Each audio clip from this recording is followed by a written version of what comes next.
Pig. I was called a pig when I was 16.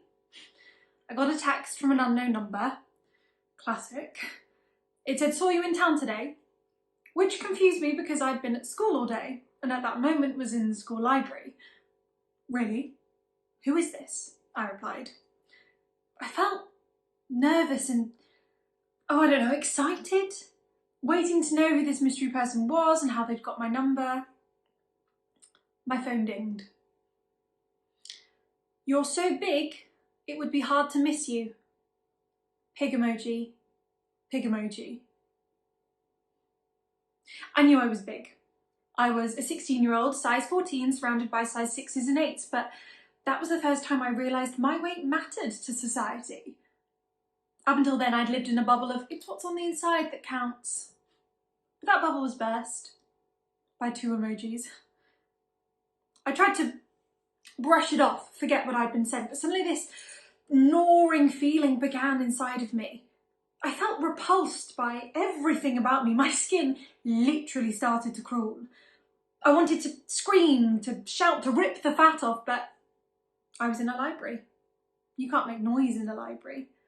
So inside I was screaming, hating every inch, every curve, every pound. I replied, "Who is this?" But I didn't get a response.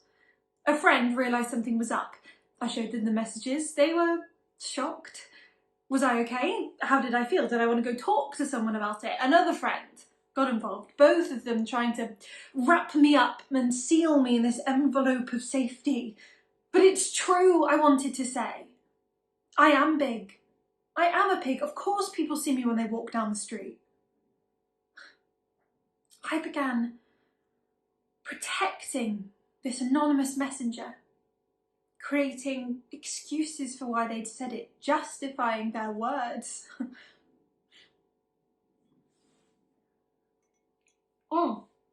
It turned out it was a friend of a friend. The case of, they stole my phone and got your number, but they didn't mean anything by it. It was completely coincidental, apparently, that they'd somehow managed to get the number of her only big friend. For years, I continued to justify those words. It had been the truth. I willingly accepted the name. I might as well have had it tattooed on my body. It became such a part of me. Every time I met a new person, I wondered, do they think I'm big? Will they think I'm a pig? And then as I got older, I began to tattoo other names onto myself.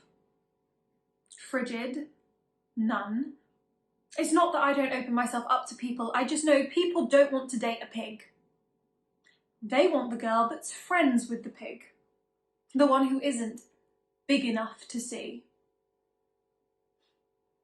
I never met the person who sent me those texts, but I sometimes wonder what it would be like to meet him. Oh, yeah, it was a guy, by the way. Of course it was. If I could stand in front of him and say, "You did this, 2 texts, and you've created this," how would he feel? Would he laugh it off and justify it as being young and it was just a joke? Or would he feel sorry, regretful? And then I wonder, if he'd sent those texts to someone else, would I be the complete opposite? But maybe then society would tattoo me with slut, easy, whore. It just seems whichever way, women will always be branded. But it's our resilience to keep going, whether we accept the names or not. Well, that's what makes us women.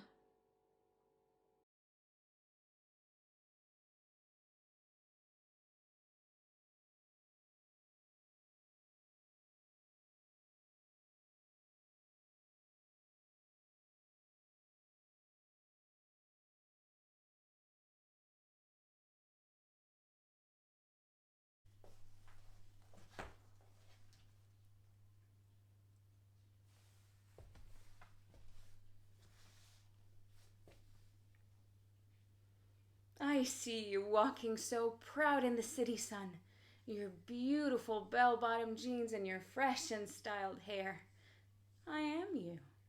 And you. as you wake up and jump out of bed ready for your workout, reading, and ass kicking.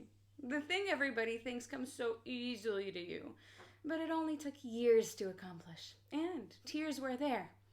You had to kick yourself a lot, to kick your life up a notch. I feel you. And you, as you've spilled your coffee 10 times all over yourself, trying to round up the little ones and get them prepped for school. I'm you as you can't get out of bed. I'm you as you can't fall asleep. I'm you as you don't want to fall asleep.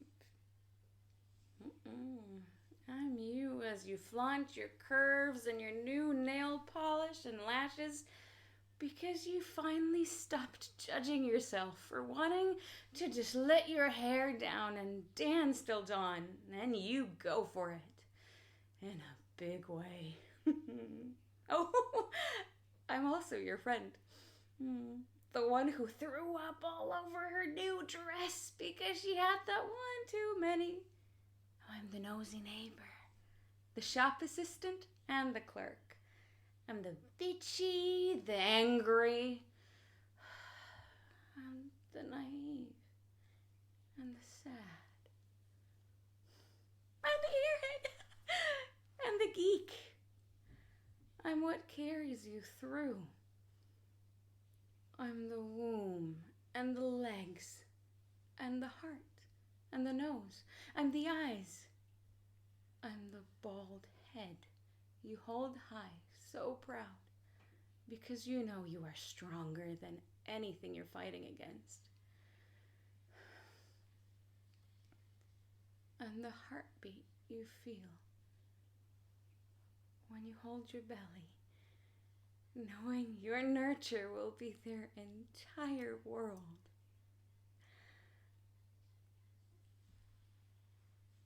I'm the child who loved you when you couldn't love yourself, and you let go. I'm the funky chick who serves up ice cream on a sunny day and is secretly into crypto and running away. I'm there, scoring points on my phone, just getting new outfits for my characters. I'm there roller skating, having fun, singing, laughing, crying. I see you as you run from home. I see you when you buy a home. When you build a home. I'm the heartbeat you feel when you play the drums and go on dates. I'm the life of the party and the shy one. I'm the overpowering and too cool for school teacher who comes home to something they've never signed up for. The one exam they feel they failed. I see you as you make the mistakes you might never learn from, and as you create files, save lives, and live out your ideas. I see you when you push for progress and fight for what you know is right, one breath at a time. I am you, sister.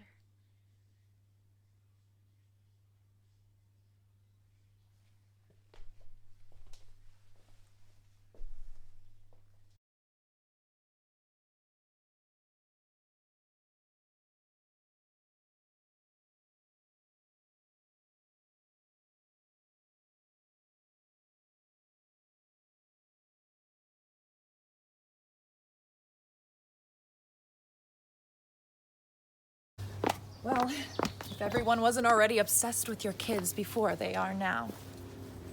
I mean, Sarah was disgustingly adorable in her little pink flower girl dress. Oh, and baby Rob with the rings. Perfect little daughter. Now your husband has a perfect little son. I mean, how does it feel to be the picture-perfect housewife that everyone fucking adores? Sorry. I'm a little on edge. It's just, with you having your second child and Leah getting married, you get to avoid those questions. When are you and Xavier gonna get married? Do you see yourself having kids? You and Xavier would have beautiful children. You know, this is our family, right? They know I can't have kids. I mean, regardless, those questions are just rude because maybe I don't want to get married, or maybe I don't want kids. You know, it's really none of your fucking business, Aunt Carrie. But what sucks even more is that I actually do. I know I don't talk about it a lot, but yeah, I really want that. I want all of it. Pregnancy cravings, the weight gain, the moment when you and your partner feel this first kick of this tiny person you created. Hell, even the fucking morning sickness. I would love to carry a child and it be mine and Xavier's, and I know he wants that too. Honestly, I just envy you. Your body's ability to create something so beautiful, something so pure. And it just makes me really fucking sad that it will never happen for me. And when they ask me these questions or say these comments, it just makes me feel like less of a woman because my body is not strong enough. In these moments, I really want to say, yes, our children would be beautiful if I could have them. Thanks for bringing it up.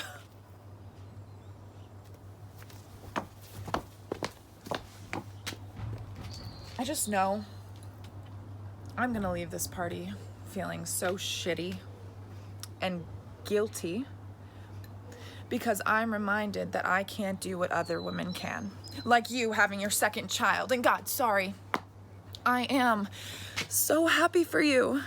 Don't think that I'm not. It's just between you and Leah, you'll both be able to have these amazing experiences that I'll never be able to have. And you'll be able to bond over things that I can never relate to. And you'll be praised for creating something that I can never create. And yeah, I guess that makes it really hard to be happy for you both sometimes. And that's selfish. And sorry.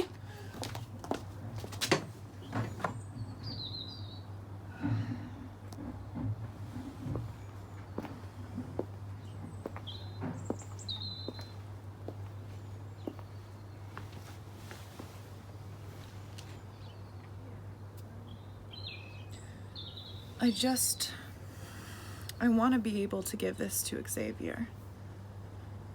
And he'll never admit it to me, but I know he always wanted to start a family that way. I know he wants to be able to look at his kids and say, he has your eyes, or she has my nose. It'll never happen for him because of me, unless he leaves me. And you know, I wouldn't even blame him if he wanted to leave. I love him so much. But it just makes me think that maybe I'm not the woman he's meant to be with.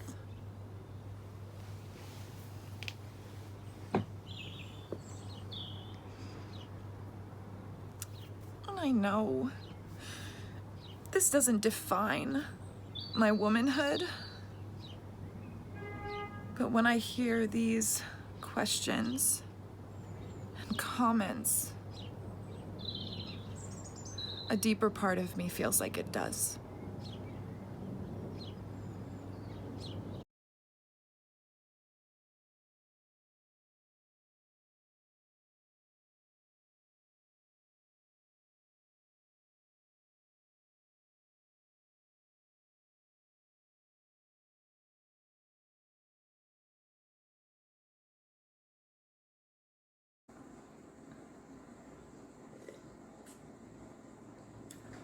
You know, a woman's life is written for her before she's even lived it.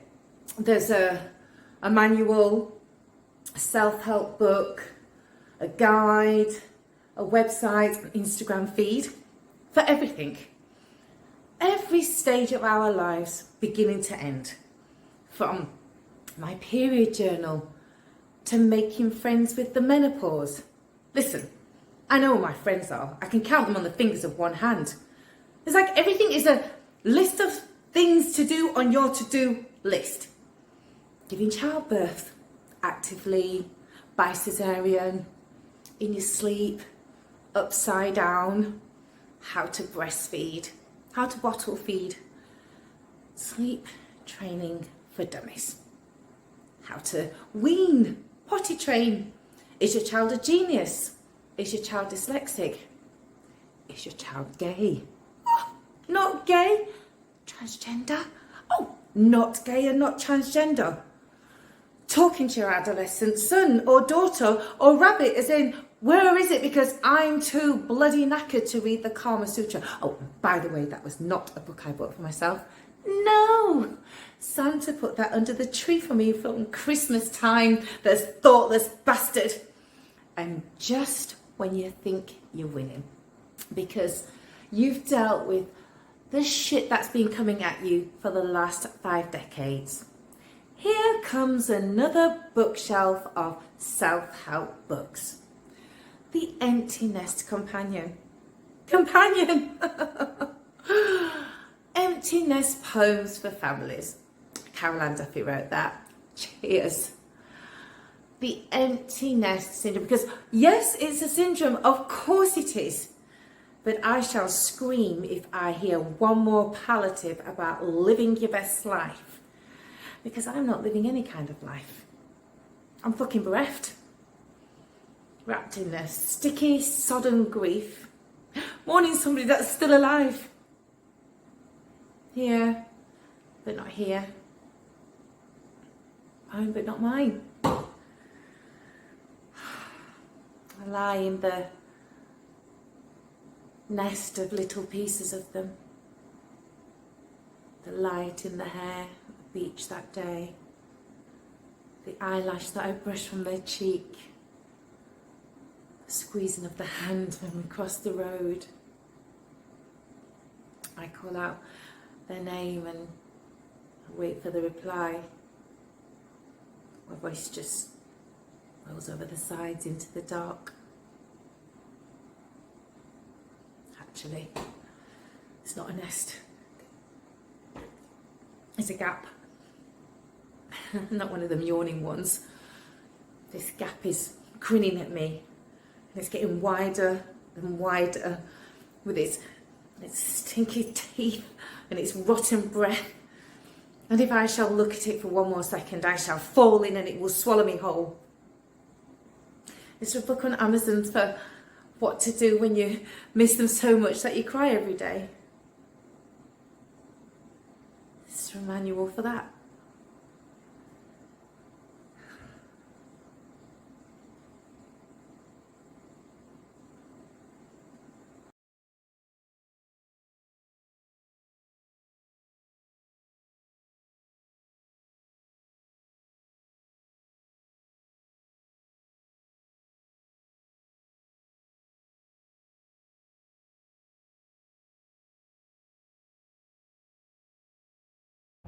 Shit.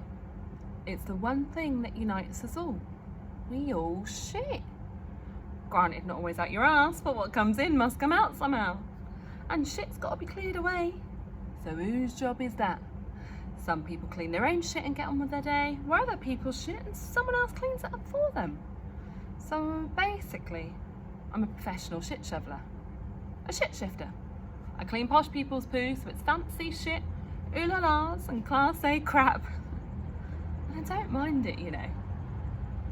Cleaning other people's shit. Anyways, just been on a date. Well, no, a couple of hours ago actually. It started off really well. He met me off the bus outside the co-op and took me to a fancy Italian. Had bread on the table. He was mega polite and all that. And he smiled a lot. Proper nice smile. Definitely had train tracks when he was younger. They're not natural gnashers. We had a good laugh and a giggle and I was thinking, yeah, he's bearable. Not a complete twat like what I used to mess around with. And I thought maybe second date's on the cards here. And then he asked me what I did and I told him. And he laughed at me. Nah, I'm not talking about the laugh you pass backwards and forwards to one another. Nah, this laugh was like, huh, what, you serious type of laugh. Like, what the fuck? What was he laughing for? Is it funny that I choose to clean people's shit? Does that make me any less than him? I choose this job because A, I'm good at it, 2, I enjoy it, and D, it's freaking hard. It's not easy, and I work just as hard, if not harder than him in his pretty little suit pushing calculator buttons all day. Anyways, I left. I had a good night at the pub, so fuck him. Don't need a man anyway. You did alright on your Todd? I turned out alright, didn't I? So yeah, I thought I'd come and see you. I've missed you, and it's been too long. I know I'm not the best, but it's been hard, you know, growing up and all that, finding your feet. And I thought you'd be proud of me, you know, doing something good with my life instead of being stuck in a dead-end job like you made me promise I wouldn't do. And I own my own business now. Yeah, you heard right. Your Sal owns her own fucking business. I started off cleaning a couple of houses on my own, and now I've got a team of girls that clean for me. So not only am I a shit shoveler, I employ others to shit shovel for me. It's proper profesh. Yeah. To me. And you, Mum. Did it on our own, didn't we? And I promise I won't leave it as long till next time, alright? And next time I'll bring some flowers. And weed killer. And one day, I'll get you a new stone. Alright? You deserve it. To owning our own business. The shit shovelers. To us.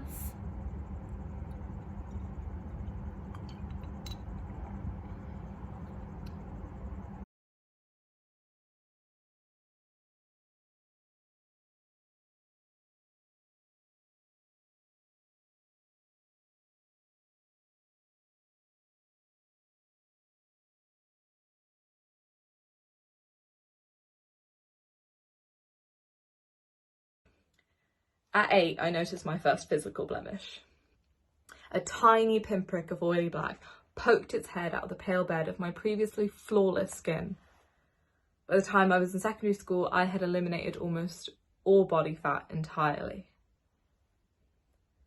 The dinner lady, who served as a type of shopkeeper in the canteen, was the type of woman who appears stern and unapproachable, but really she was kind and considerate and compassionate. I was passionate about equality and ethics.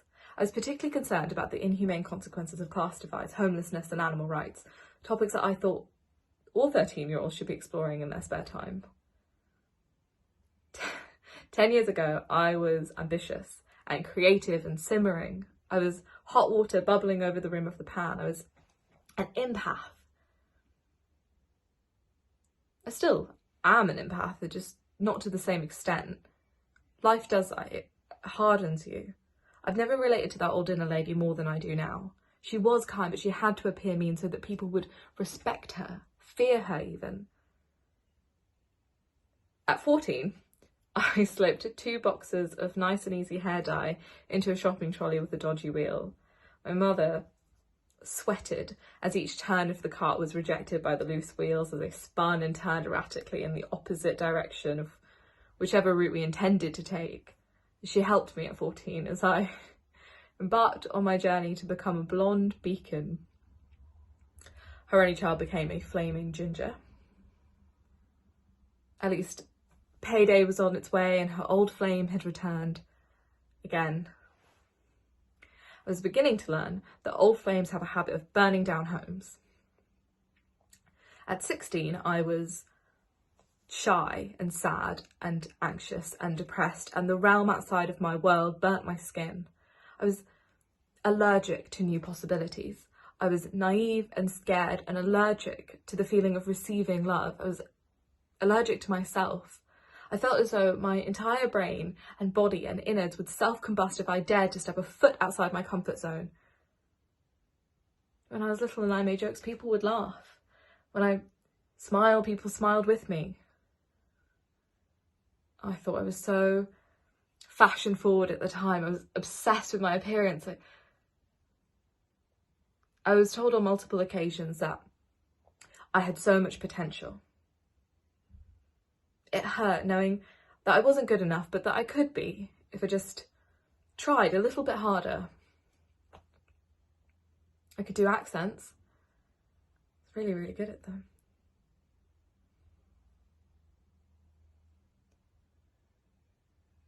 It's easy to ruminate, to reminisce of experiences never had, memories that never were but could have been. Old memoirs turned to novels, regurgitated into films, often romanticise their endless nights, but those endless nights are long and anxiety-inducing, enough to tempt one to take one's life.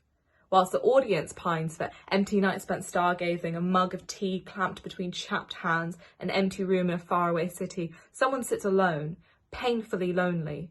The heart aches, making it impossible to breathe or eat or think, and the eyes throb and twitch, for a severe lack of sleep leaves them to decay, buried alive under the burden of life and responsibility and regret and stupid impulsive mistakes. Those kids with such potential are left to contemplate their feelings and misdemeanours in silence, interrupted only by the monotonous, maddening hum of wires and plumbing and electrics, which make up the set for their show. My room is a television set, and I dread the soap opera which may be about to unfold. To be a woman is, in some sense, to be restricted to certain neat stereotypes. But to be a woman is to survive against all the odds. A woman is a collection of experiences, good and bad. A woman isn't just the politics driven by her very nature, or the hardships or the history attached. A woman is a collection of nights of unbrushed hair and coffee breath and aching muscles, afflicted by a severe case of the what-ifs. To be a woman is to hurt, but toil on anyway, to make some small success of herself after being abandoned or rejected or scrutinised and criticised. To be a woman is pain and regret and guilt and determination, to use those hardships to make her own kindle wood, to ignite her own flame.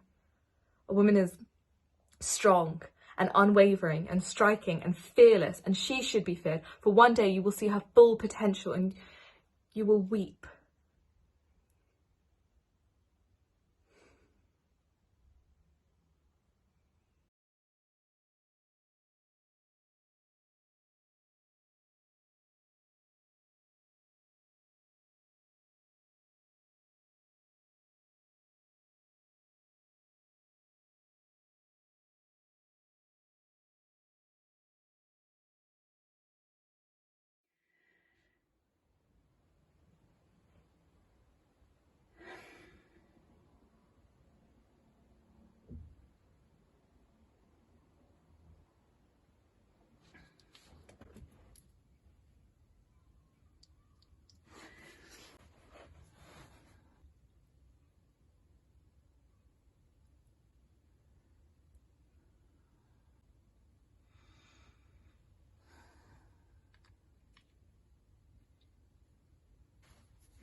Mind-numbing pictures of culture and her promises.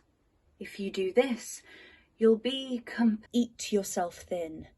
Make yourself whole, because that hole ain't gonna fill it. Self-care should be your top priority. Take a bath. Read a book. Do an avocado face mask. Ask yourself, why am I really single? Text him this, and he won't resist. You don't need no man, girl. 10 reasons why it's so much better being lonely this winter. He won't leave you on red if you wear this red lip. Stick to this diet. Get the body to die for.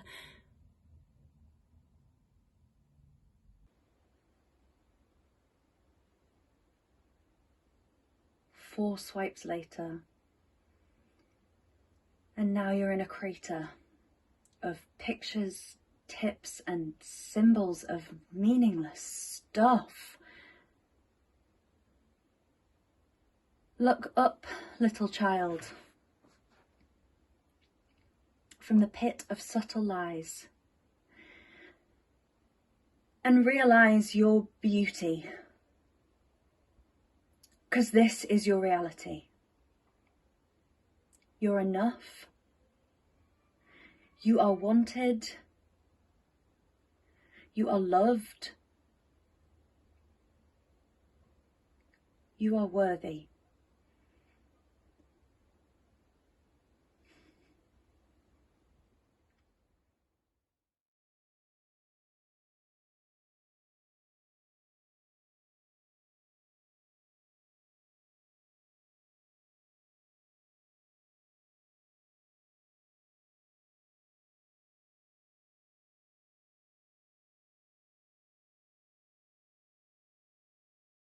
When I was little, I thought a soft voice and a gentle nature made a woman because my mom was like that. Then as I grew and I saw women on TV the way the world saw women, I thought swinging hips and beautiful clothes and makeup made a woman. Then as I grew, I saw male rock stars who were wearing makeup and beautiful clothes and dancing sexy. And I saw women who were constantly taking care of children and babies, and I thought being a mother made a woman. And sometimes I was confused because I fit some of the masculine boxes that were all around me. I wasn't afraid to get dirty or speak my mind. I told the boys that I liked them. I wasn't afraid to wrestle. I wasn't afraid to do dangerous things like jump off of tall things or ride motorcycles or climb the tallest tree in my yard to rescue my kitten. Well, I continued to grow, and I saw women who stood up only to be shot down. And I saw women who stood up and managed to make waves for other women to ride. And I saw women who not only took care of their children, but also the sick and the elderly as well. Well, I continued to grow, but I still felt like a girl, even after I had sex, even after I had love, even after I was married. I couldn't quite put my finger on what it was that would make me feel like a woman. I decided that having children would initiate me into the ranks. And I wanted babies, so I had babies. And even though I never felt like having children was a prerequisite for anyone else's womanhood, it still felt like it solidified mine to some extent. I now felt connected to my mother and my matrilineal line in a way that I never had before. I understood the incredible investment of mind and body and heart that goes into each child. And each child revealed something new about myself that I needed to learn. So I continued to grow, and I saw women who struggled to have babies, and I saw women who had babies and didn't want them, and I saw women who didn't have babies and were happy and content. And I also saw women who felt their femininity to their core and yet had to fight to be recognized as women. And all these were women just the same as me. Well, my children grew, and I did too. And even though I felt initiated into womanhood by the rights of motherhood, I still felt like a little girl in so many ways. I had made my life about my children and about serving others. I had learned to give. My mother taught me that. To give and give and give until I was give out. My flame was extinguished. I was wandering and weeping in the dark. I stumbled around letting everything fall because what else could I do?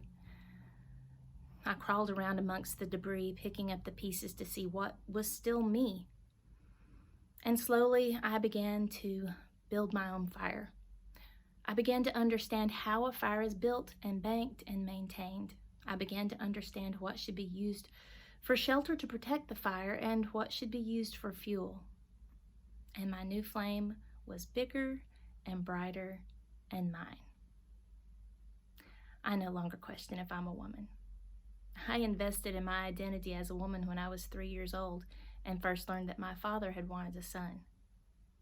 I invested in my identity as a woman when I had to cover my bloody pants with a jacket and ask for a hall pass while my cramps doubled me over. I invested in my identity as a woman when I learned to avoid certain places and clothes in order to stay safe.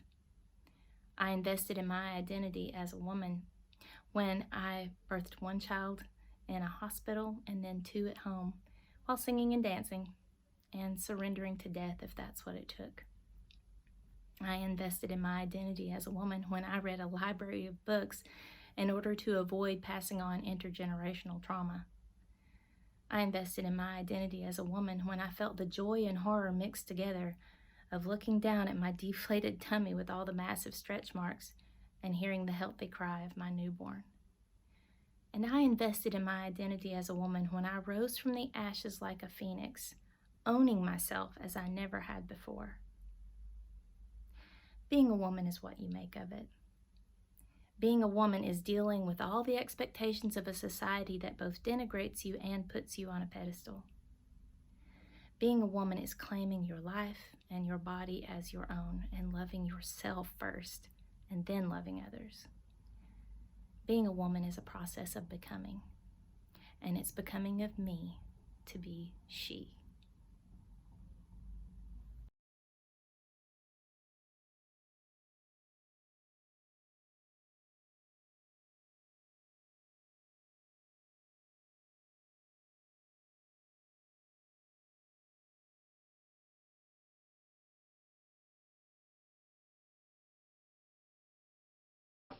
Oh, do you know what the most underrated thing in the world is?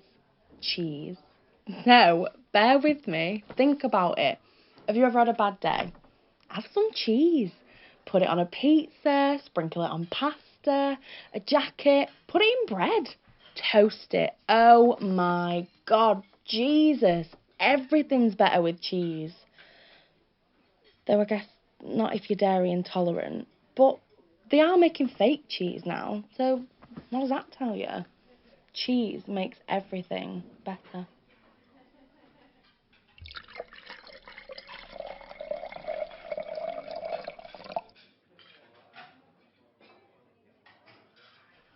Well, it was t-shirt night at Freshers, which is an absolute godsend, by the way. Whoever invented t-shirt night was a woman who couldn't be asked to get dressed up, so she decided to make a theme out of it. T-shirts, jeans, docks, permanent marker. What a pioneer. Anyway, it got to about 2:30, so not too late. I don't know what it is about when you're on a night out, but I just want to eat. I mean, isn't it weird that we literally dress up to look nice, to stand in a dark room and think about cheesy chips? There, see, cheese again. Anyway, hunger struck, but my flatmate Sinead wanted to go back with her boyfriend and stay round his. As much as I wanted to be third wheel, I wanted my cheesy chips. Sinead offered me taxi money, but I didn't take it. I already owed her money. Besides, I've walked home at later hours in less clothes, heels, and more pissed, so I'll be fine. So I picked up my cheesy chips and I started walking home. Then Sinead starts bringing me. I'm alright walking home. But it was weird tonight, because I only passed one man across the bridge, and usually it's such a busy area. I think I put her at ease. She seemed worried. I got to my door with Sinead still on the phone, and I heard somebody say, "Hello," behind me. Now, my flatmate Jacob always plays pranks on me, so I turned round to him and I said, "Oh, it's you." But it wasn't him. It was a stranger, staring at me with these big, bulging brown eyes, almost unreal. And it dawned on me suddenly that this was the man I'd passed on the bridge earlier, the only person I'd passed the whole way home. And he's not just standing there. but touching himself, staring at me, wanking. Hello? Lauren? Have you lost signal? Hello? I told the man to calmly stop doing that. Otherwise I'd have to phone the police. I had my keys ready, so I ran into the house so fast and I slammed the door behind me, seeing him run for the door. I fell back on the sofa screaming. And then I got up so fast to pull the blind down to stop him looking in. Lauren, what happened? You screamed. Where are you? I respect the police, and I do think they do amazing things. But even I was surprised by the questions. What were you wearing? The same thing I have on now. A shirt drenched in permanent marker, jeans and docks. Was your hair up or down? Up. Did you invite him in? No. Not even subconsciously, through the phone call or hand gestures you didn't realise you were doing. Did I say come in and wank on me to my friend down the phone? No. You know, not once did they ask me what he did or what he said to make me feel uncomfortable. People say they're only trying to get the full story. Yes, but only to see if my actions and choices as a woman were a catalyst for this man's interactions. Obviously, we all know men can't control themselves, and it's our fault as women for enticing them with our womanly wiles in the first place.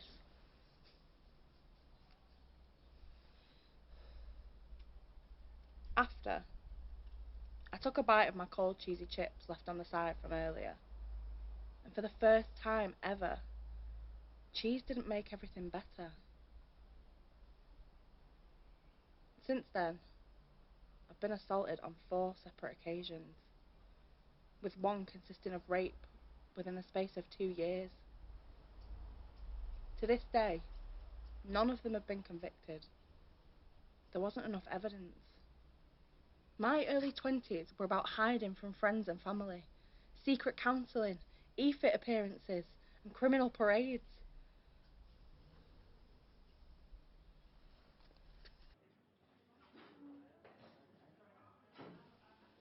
Some days, I wake up, and it's the first thing I think about. Other days, I forget, and it's bliss. Then something reminds me, and oh, I remember. It's like going through those nights, the police, and that time all over again. I don't want special treatment. I wish it had never happened.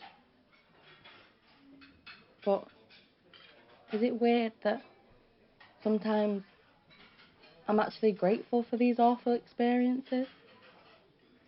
Because no matter how hard I try and convince myself, I can't see life being as amazing as it is now without having gone through this. I wouldn't be the person I am today. I would never have met my best friend Katie. I would never have met my boyfriend of now 3 years. I would never have had such a strong bond with my parents. And I would never have held my nieces as hard as I do now. And I would certainly not be studying mental health and counselling, hoping to help and support other SA survivors. I think that's what makes me a woman. It's my inner strength to carry on and grow. Trust me, it will get better. Everything gets better. With or without cheese.